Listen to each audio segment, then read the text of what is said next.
Buenas tardes. Bienvenidos al Centro Asturiano de Madrid.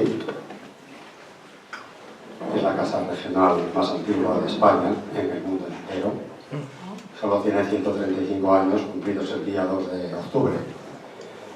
Casa abierta a todas las personas amantes de la cultura, amantes de lo lúdico, porque aquí también hay actos lúdicos muy interesantes. Y bueno, pues nada, los socios que ya conocen la casa perfectamente, no hace falta, además están en su perfecto derecho de usarla, porque para eso son socios, y los demás son bien acogidos. Si se hacen socios, mucho mejor, porque esto vive de los socios, no vive de nadie. Pero aún no siendo socios, son perfectamente acogidos y es una satisfacción dedicar un acto para todos ustedes.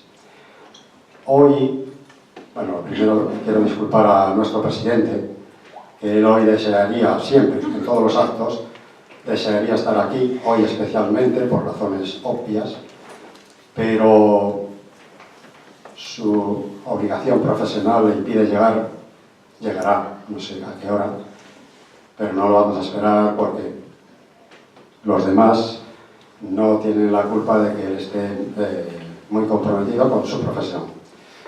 Entonces vamos a comenzar y diremos que hoy presenta un libro de un tema para mí apasionante, muy interesante, un librito de bolsillo, como está aquí a la vista, que hay que desayunar fuerza para llevarlo, pero bueno, creo que el tema de ser, no he tenido la oportunidad de leerlo, es que llevo un ratillo leerlo, y yo desde luego barruto que es apasionante porque el tema lo es. Y esto es obra, el autor es don Narciso Santos Yanguas, nacido en el municipio segoviano de Añe. Bien, dicen que las esencias se ven en frascos pequeños. Entonces, bueno, es catedrático universitario desde 1990. Participó en varias líneas de investigación, como fue la España prerrománica, el ejército romano y la romanización del territorio hispano, la minería romana del oro en el norte peninsular, la religiosidad antigua, paganismo y cristianismo en el mundo romano, y documentación literaria, epígrafe e imperio romano. Naturalmente, no voy a hablar del libro porque no lo he leído, sí tenía una sinopsis, pero tampoco ni la voy a utilizar porque el libro va a tener un presentador de lujo, que es don Santiago Montero Herrero, aquí a mi izquierda.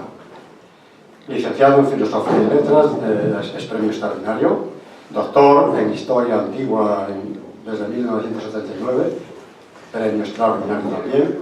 Amplió estudios en las universidades de Roma, Perugia, Heidelberg y Múnich, obteniendo la cátedra de Historia Antigua de la Universidad Complutense en 2008.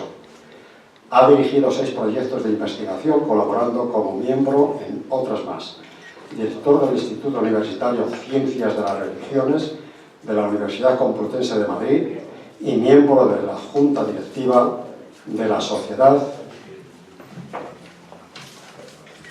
Española de Ciencias de las Religiones. En 2003 pasó a ser miembro del Comitato Científico de la Fondazione Niccolò Canusio. Pertenece a los comités científicos de Studi e Materiale por la Historia de la Religión, Universidad de la Sapienza de Roma, MNH, que, bueno, estas son las siglas de Mental Health Northeast, que, bueno, es salud mental. La salud mental, solo del noroeste. Bueno. Bien, esto es una breve síntesis del presentador de este magnífico libro que seguramente luego nos hablará su autor. ¿Tenemos la palabra? Tienes la palabra, sí. Pues le cedemos la palabra al presentador.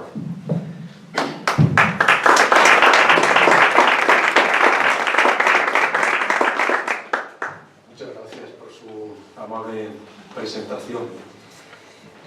Yo tengo el cometido de presentar el libro del profesor Santos Yanguas esta tarde en este magnífico centro asturiano, pero creo necesario decir brevemente algo sobre el autor, porque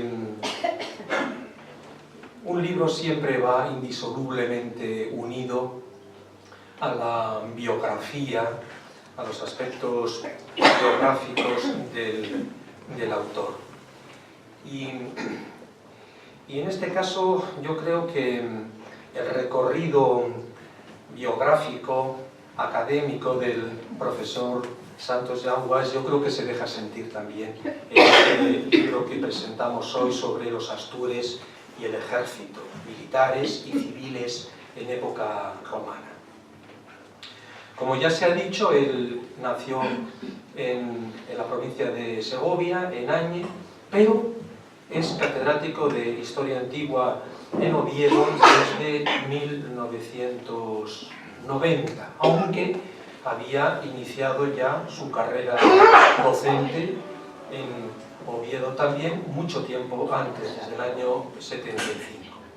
Por lo tanto, es una persona que quienes le conocemos sabemos que nunca ha renunciado a sus raíces, pero al que todos asociamos ya al norte y a las tierras de Asturias.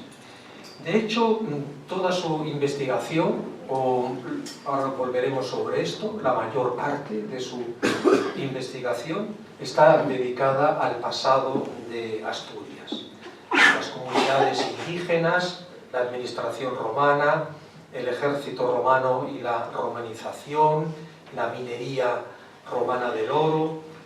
Estas son sus constantes, sus líneas de investigación constantes. A esto, naturalmente, pues hay que añadir proyectos de investigación del Ministerio en los que él se ha movido. Pero yo no voy a entrar en los detalles, en los pormenores de la carrera docente, académica del profesor Santos Yanguas. Quería, como decía antes, resaltar algunos aspectos que se dejan sentir siempre en el libro. Y, desde luego, a mí me parece que uno de ellos, muy importante, del que yo sé que está siempre muy orgulloso, es de sus cursos de verano. Es decir, que al margen de la docencia reglada, como le llamamos nosotros, de la docencia universitaria, también lleva a cabo una gran cantidad de cursos de verano. Durante más de 30 años ha sido director de infinidad de cursos de verano, más de 100 cursos en Gijón, en Allande, en Luarca, incluso todavía en Astorga, ¿no? Es, por lo tanto, esto me parece muy importante, porque yo creo que estos cursos, a lo largo de tantos años, pues han servido para que él proyectara Asturias, la imagen de Asturias, el pasado histórico, por supuesto, de Asturias, sobre los profesores y los alumnos que no éramos de allí, que veníamos de fuera, veníamos a participar o asistir en los cursos. De manera que creo que podríamos decir que hacía las veces de un embajador, ¿no?, en cierta manera de Asturias. Y estos cursos de verano, insisto en ello, pues son cursos que se realizan fuera del aula, ¿no?, y que se realizan sobre todo pues a base, por ejemplo, de visitas de yacimientos y de museos. Él los conoce muy bien. Esto se refleja, como digo, en el libro, como se refleja el contacto directo con el terreno. Yo creo que Narciso no es no es solo un estudioso de biblioteca, sino que le gusta entrar en contacto, como digo, con los yacimientos y con los museos. De manera que está esto por una parte, pero por otra parte su formación como filólogo y como historiador le ha llevado también a dedicarse a la historia de Roma. Es decir, él nunca ha perdido de vista la perspectiva de la historia de Roma, de la historia de la República y del Imperio. Ahí están sus estudios sobre Salustio, sobre Amiano, sobre el cristianismo. Ahí están, por ejemplo, también sus textos para la historia antigua de Roma, que alumnos y profesores manejamos durante más de 10 años, una obra de referencia. Y esto me parece importante, como digo, el hecho de que no perdiera nunca la perspectiva de la historia universal. Es lo que hace de Narciso un historiador del mundo antiguo y no un historiador o un erudito local, a pesar de dedicarse en su mayor parte, la mayor parte de sus esfuerzos al pasado de Asturias. Bien, hemos venido a hablar del libro en cualquier caso. Y debo confesar que cuando me lo regaló, tuve esa fortuna, pues tuve una fuerte impresión. Menos mal que me lo regaló en la estación de autobuses, que siempre hay servicios médicos, y hubiera podido ser atendido. Me impresionó el hecho de que se trata de un libro de 850 páginas, de un tema monográfico, de un tema importante, pero monográfico, como es el ejército, en una región grande, entonces era más grande que la actual Asturias, pero no nos engañemos, no de la extensión, por ejemplo, de la Bética. Entonces me quedé fuertemente impresionado de que se pudiera escribir tanto y se pudiera, por lo tanto, conocer tan a fondo la historia del ejército romano en Asturias y de los astures en el ejército romano. Es un libro que por una parte es fruto de la investigación, del tiempo que le haya llevado, meses o quizá más de un año, no lo sé. Ahí están las 70 páginas de bibliografía en todas las lenguas modernas. Pero, por otra parte, el libro presenta la particularidad de apoyarse en infinidad de artículos y de publicaciones anteriores.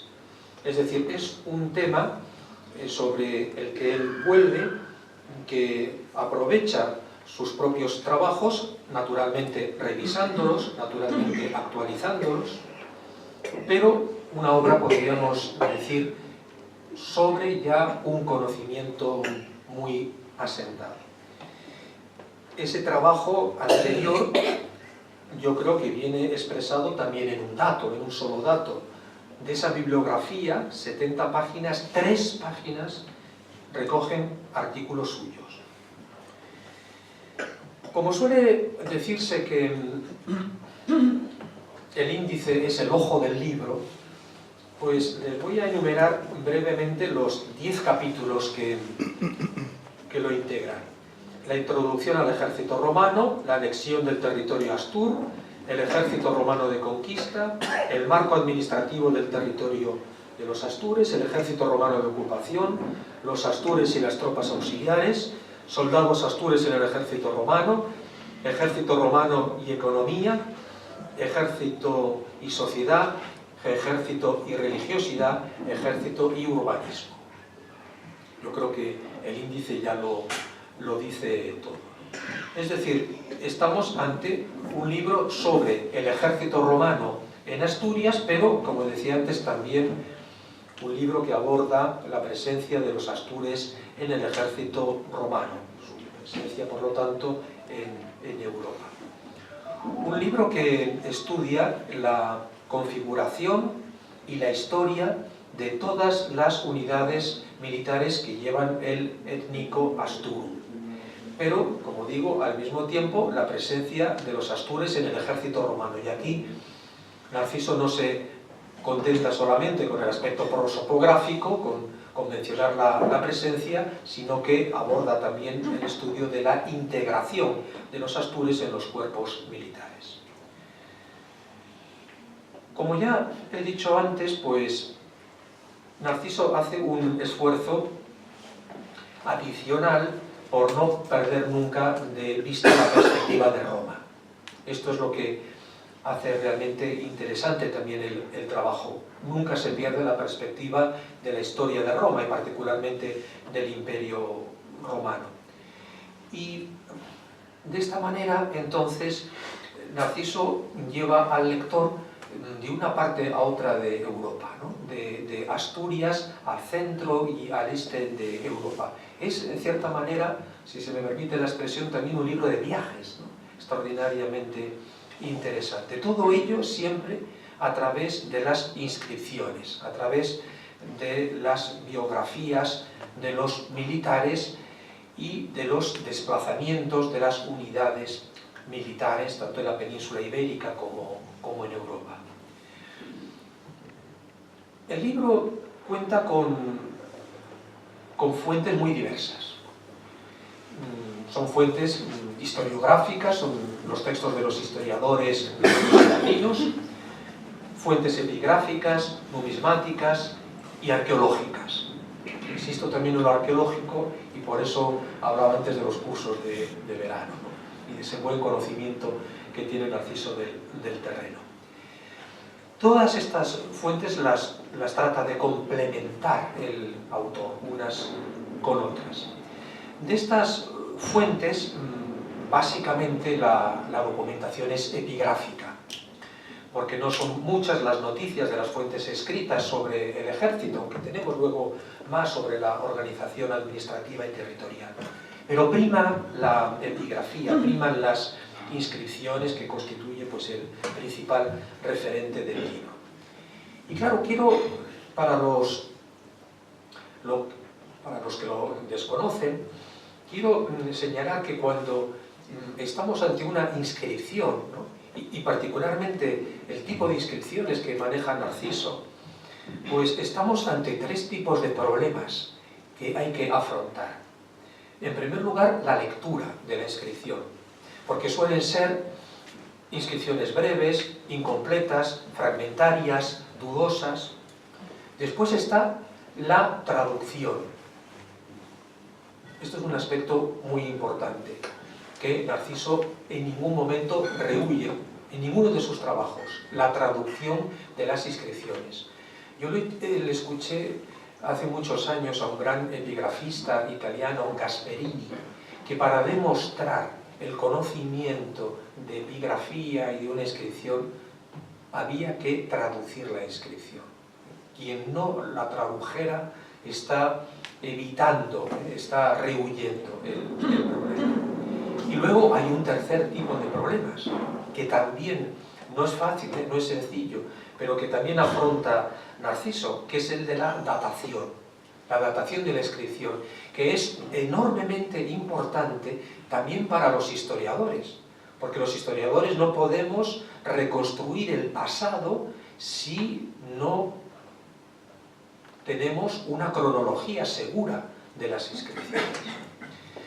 Con todo, es una obra muy accesible al público amplio, a los estudiosos del mundo antiguo por descontado, pero al público amplio, porque está escrito con claridad, cuenta como ayuda pues, con una cronología y un glosario de términos militares romanos. Y para probar la objetividad de mi presentación, pues diré que yo he hecho en falta mapas, algunos mapas por lo menos, pensando por una parte en los jóvenes, universitarios incluso, que no siempre tienen sólidos conocimientos de la geografía, pero pensando sobre todo en los lectores extranjeros. Porque en algunos países como Inglaterra, Francia y Alemania existe un fuerte interés en el ejército romano, en la historia del ejército en general.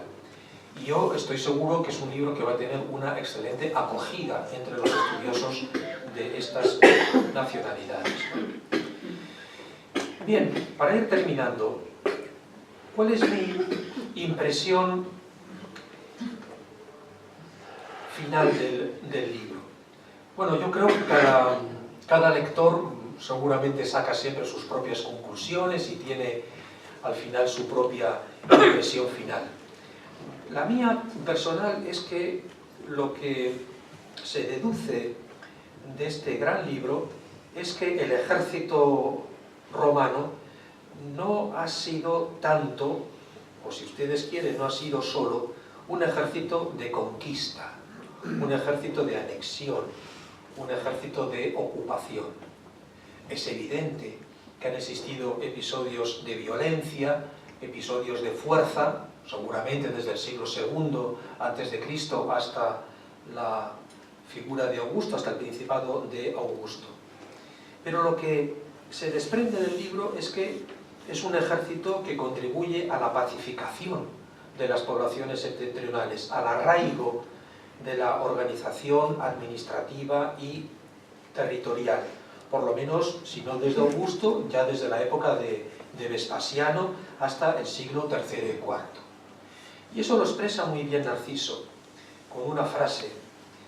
Dice que concluida la ocupación, el ejército perderá ese carácter militarista, pasando a convertirse en una institución para la paz.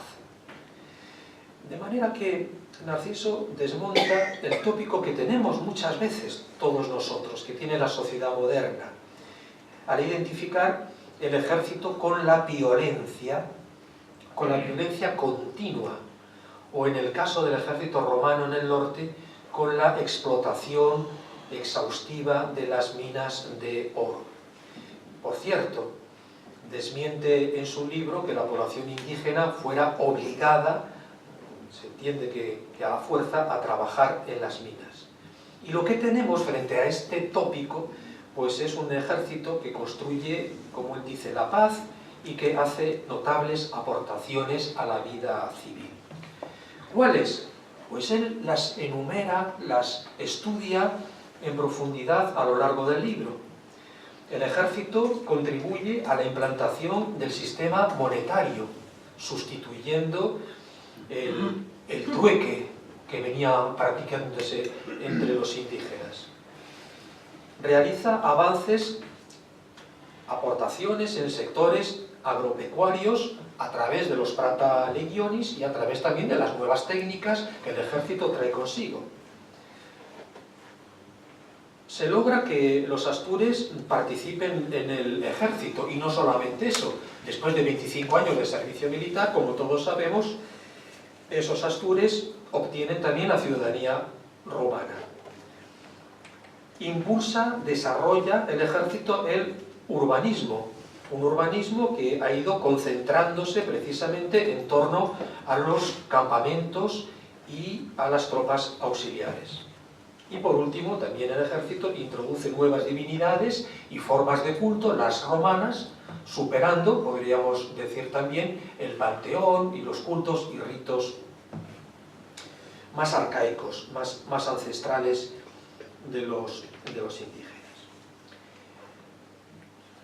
El libro está publicado por el Ministerio de Defensa, por una colección que yo sinceramente no conocía, la colección Defensa, y me parece creo que muy interesante la iniciativa, y yo creo que es este el primer libro de esta colección y confío en que no sea el último.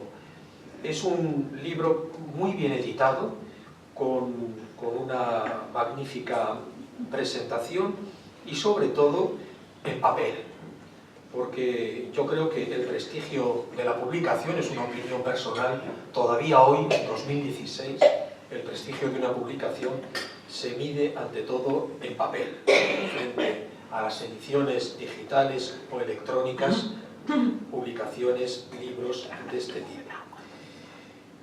Y quiero terminar así, ¿no? Quiero realmente señalar que Narciso Santos pues es un incansable trabajador, ¿no? Quienes le conocemos pues lo sabemos.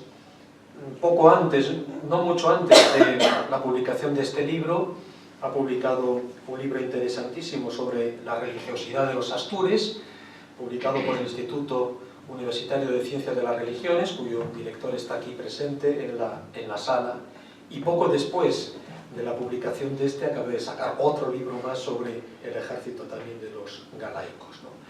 De manera que yo diría que toda la obra es interesante, ¿no? Toda su obra, y constituye una aportación extraordinaria a la historia en particular del ejército y a la historia de un territorio que muchas veces, como muchas veces se ha señalado, pues es el embrión de España. Muchas gracias.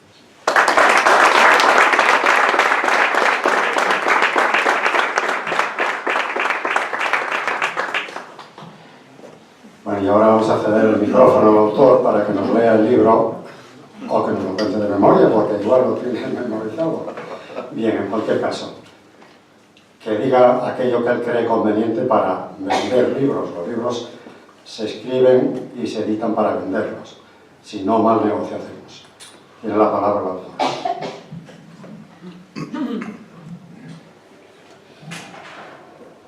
Buenas noches, muchas gracias a mis dos presentadores, especialmente estoy agradecido al Centro Asturiano que me haya permitido venir a presentar aquí este libro, un libro muy querido para mí, porque el ejército, a pesar de que yo no hice el servicio militar, ¿quién lo diría con el corte de pelo que traigo, no? A pesar de ello, pues el ejército, o a lo mejor por no haber hecho el servicio militar, fue por lo que el ejército romano me encandiló siempre. Agradezco igualmente al Ministerio de Defensa, a pesar de que no haya ningún representante directo aquí, que a una petición que le hice como aproximadamente hace un año, le envié un original más amplio que este, porque incluía muchos mapas y muchas figuras, con lo cual salían casi 1200 páginas, y entonces al final decidimos no contar con los mapas y con las figuras, dado que las referencias bibliográficas de algunos de mis trabajos podían suplir en parte esa situación. Agradezco especialmente a Santiago Montero, colega y amigo, no sé si más uno que otro, en todo caso la amistad predomina por encima, que también desempeña el cargo de director del Departamento de Historia Antigua de la Universidad Complutense. En principio, por tanto, hay que decir que casi partimos de esa contradicción que existe entre no haber hecho servicio militar y dedicarse uno a la investigación del ejército romano. Hay que tener en cuenta que este libro es, digamos, el culmen de un proceso que se inició hace muchos años. El primer librito que apareció fue en el año 1981, editado por Ediciones Astur Libros, que lo dirigía Luciano García, el hermano de Graciano, que fue director de la Fundación Príncipe, ahora Princesa de Asturias, durante muchos años. Ese librito tuvo una réplica justamente a los 25 años, en el año 2006, en que el Centro de Estudios Astorganos necesitaba, porque todos los años regala a sus socios un libro, y entonces salió un segundo libro, más que nada basado en la administración y el ejército romano. Y justamente 10 años después, a los 35, es cuando sale este libro que yo considero, no es que se haya dicho todo sobre el ejército, no es que se haya dicho todo sobre el ejército, ni es mi intención, y el que lo pretenda es que es imbécil, ¿no? Sino que cada uno, digamos, yo hasta aquí he llegado. No quiere decir que no siga investigando algunos aspectos en relación con el ejército, por ejemplo con los galaicos, o en relación con otros aspectos en los que el ejército va a participar durante mucho tiempo. El ejército, para mí, es un ejército de violencia en un momento dado. Porque la presencia romana en España y en el norte peninsular tiene una triple vertiente. En primer lugar, la etapa de anexión, de conquista. Esa etapa en la que va a haber un número de legiones más amplio. Pero luego viene una etapa de administración de ese territorio que se ha conquistado previamente. Y se produce simultáneamente un proceso de desmilitarización, es decir, de abandono progresivo de las diferentes unidades legionarias. Hasta el punto que, al final, de las 7 primeras legiones que habían participado en las llamadas guerras asturcántabras entre el 29 y el 19 a.C., quedan 3. Y a partir del año 60, después de Cristo, queda una sola, que sería suplantada después por la Legión Sétima Gemina, que es la que todos conocemos, la de León. En consecuencia, ese proceso de desmilitarización significaba, por un lado, que los indígenas ya estaban suficientemente integrados dentro del mundo romano. Y, sobre todo, significaba que esa unidad legionaria de 5.000 hombres, más las tropas auxiliares que dependían de ellas, estaban ya suficientemente integradas en la vida civil, de ahí el título del libro, Militares y Civiles, para que los cambios que se estaban produciendo en el mundo de los indígenas, entre las formas de vida de los indígenas, se llevase a cabo. Sobre todo me interesa en este sentido no tanto el ejército como institución militar, no tanto la conquista donde se produjeron los enfrentamientos mayores, porque, por ejemplo, yo puedo decir que para mí la conquista de lo que es el territorio de Asturias no se produjo a través de esas grandes batallas de la cordillera, o de esos enfrentamientos, ni de esos campamentos, sino que se produjo a través de un control de la costa, por la escuadra del Cantábrico, la escuadra romana del Cantábrico que ya existía. Y una prueba de ello es que la gran mayoría de las inscripciones aparecen a una distancia aproximada de 20 de las inscripciones latinas en Asturias, las inscripciones romanas aparecen a una distancia de 20 kilómetros hacia adentro de la costa. Y las que no aparecen ahí, muchas de ellas tienen que ver con las vías de penetración posteriores, como la vía de la Carisa, como la vía de la Mesa y otra serie de tal, que sí nos van descubriendo esas cuestiones. Sobre la vía de la Carisa volveremos después, no sobre el campamento de la Carisa, que no quiero aquí plantearlo porque creo que no es el lugar para ello. Eso quiere decir que vamos a asistir inmediatamente después de la conquista a dos fases de integración de los indígenas. Bien, es verdad que los indígenas no acaban sometidos inmediatamente después, sino que hay una fuerte, o por lo menos hay una oposición. Había que limar esa oposición. Y Roma no es que lo utilice aquí, es que lo viene utilizando desde siempre cuando conquista un territorio. ¿Qué hace con la gente en edad militar? Pues los integra dentro del ejército y los integra a través de las tropas auxiliares, porque no los podía integrar en las legiones, porque para ser legionario había que ser ciudadano, y lógicamente los integra a través de las tropas auxiliares, y así se van a formar. Pero inmediatamente después de la conquista, ya en la época de Augusto y sobre todo en tiempos de Tiberio, hasta la época de Claudio, se van a ir configurando una serie de unidades de tropas auxiliares de étnico astur, en los que aparecen elementos astures. Hay que tener en cuenta que los astures no estaban únicamente en la parte de Asturias, sino más bien la gran mayoría estaban en la parte de León, del norte de Zamora, incluso penetrando los guigurros o gigurros en la zona de Orense, que casualmente sigue perteneciendo al obispado de Astorga. ¿Por qué? Desde aquella época. En consecuencia, las tropas auxiliares se van a ir configurando, se van a ir adiestrando en relación con las 3 legiones que quedan. La Legión Décima Gémina, que estaba en Astorga, la Legión Sexta entre Brácara, Braga y Lugo, y la Legión Cuarta Macedónica, que estaba en Pisoraca, en Herrera de Pisuerga. Y allí, generalmente con la legión Decimagémina, que va después al norte de Zamora, a Petagonio, a Rosinos de Vidriales, es donde, después de reclutados en los diferentes castros, poblados de estas comunidades, se les adiestraba para enviarlos a los límites, a las líneas fronterizas del imperio donde se requería su presencia. Por eso encontramos toda una serie de alas y cohortes astures desplazadas de su lugar de origen. Las alas eran las unidades de caballería y las cohortes las unidades de infantería. Y en ese sentido las vamos a encontrar pues en el limes del Rin y del Danubio, pero también las vamos a encontrar en el norte de África, o también las vamos a encontrar incluso en Egipto o en Inglaterra. Es decir, estas unidades que van a desplazarse. Al menos tenemos constancia de 4 o 5 alas y de 6 cohortes. ¿Qué sucedía con estos soldados de origen astur? Pues sucedía que cuando alguno de ellos moría tenía que ser reemplazado. Y lógicamente no podía ser reemplazado por otro astur, sino que tenía que ser reemplazado por alguien próximo a la línea fronteriza, al campamento de la legión, que siempre, perdón, de la unidad de tropas auxiliares, que siempre dependía de una legión, tenía que ser cambiado por él, ¿no?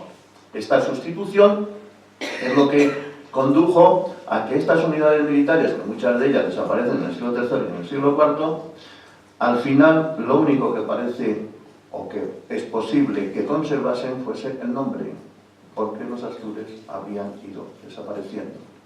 Bien, es verdad que después de cumplir el servicio militar, que se llamaba honesta missio, después de cumplir el servicio militar de 25 o más años, vino el emperador Claudio y les concedió una serie de prerrogativas.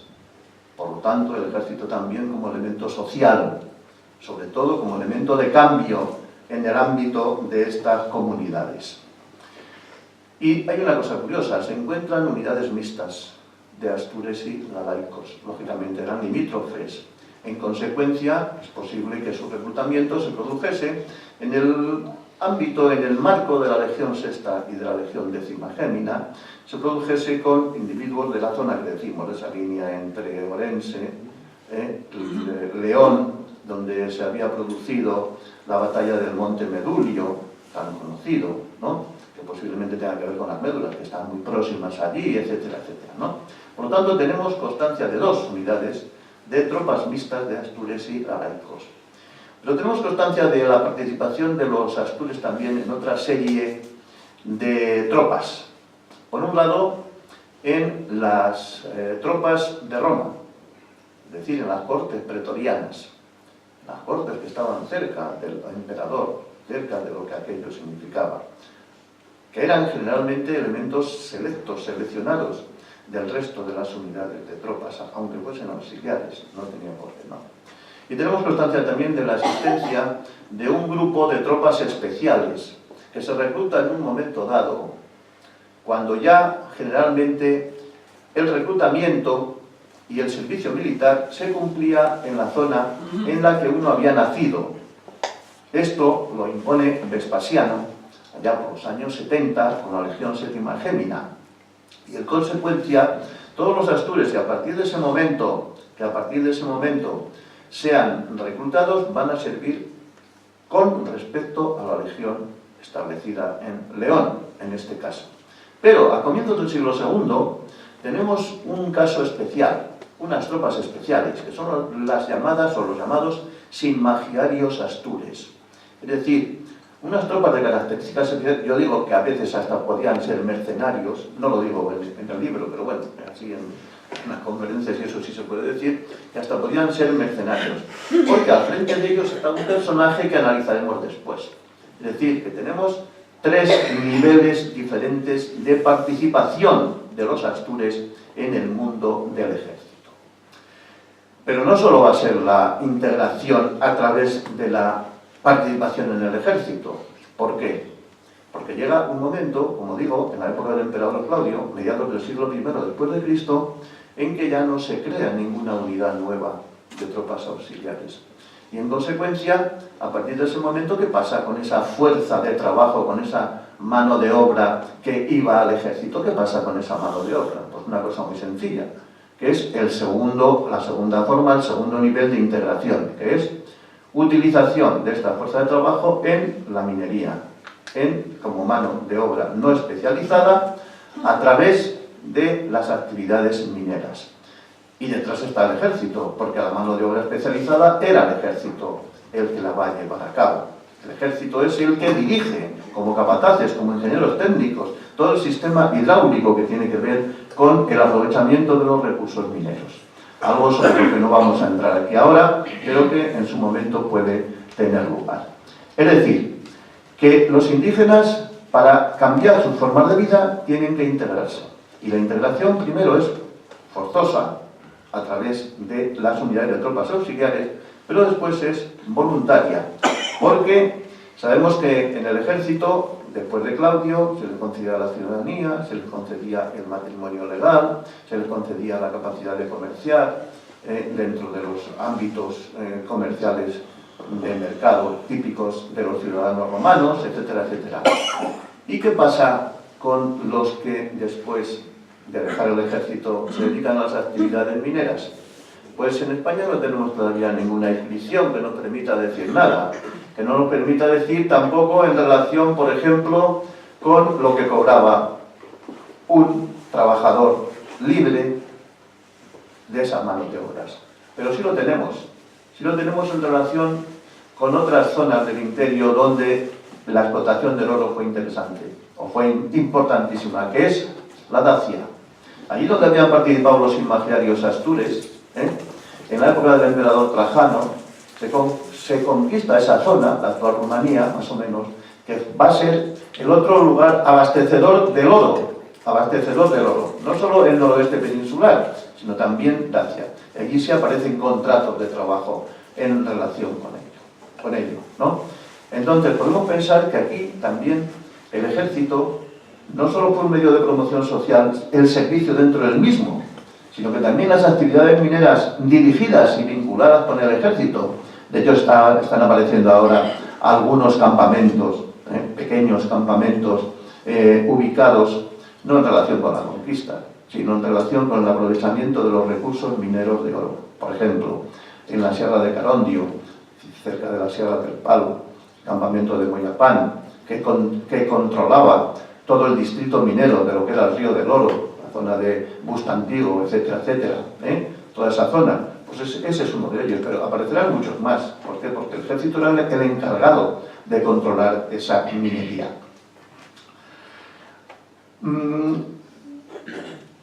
El ejército, con su actuación, va a alterar también las formas económicas de los indígenas. Y la va a alterar a varios niveles.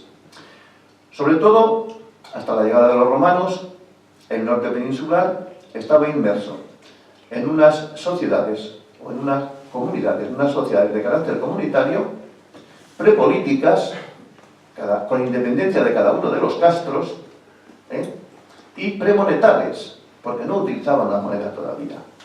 Esporádicamente aparecen algunas monedas en la zona de Somiedo, de esas monedas ibéricas que se habían emitido en las cecas del Valle del Ebro, secovirices, etcétera, etcétera. Bueno, aparecen, pero no porque allí hubiese una actividad económica. Tampoco quiere decir que a partir del siglo I, pongamos por caso, a partir de Vespasiano, todo el territorio de los Astures estuviese dentro de un sistema económico monetario, porque fundamentalmente la moneda romana se va a establecer en tres lugares. En relación con los campamentos, los soldados cobraban una soldada, de la que no vamos a hablar aquí ahora, en relación con los centros económicos, o mejor dicho, en relación con los centros administrativos, como por caso Lugo, Astorga, Braga, los centros más importantes,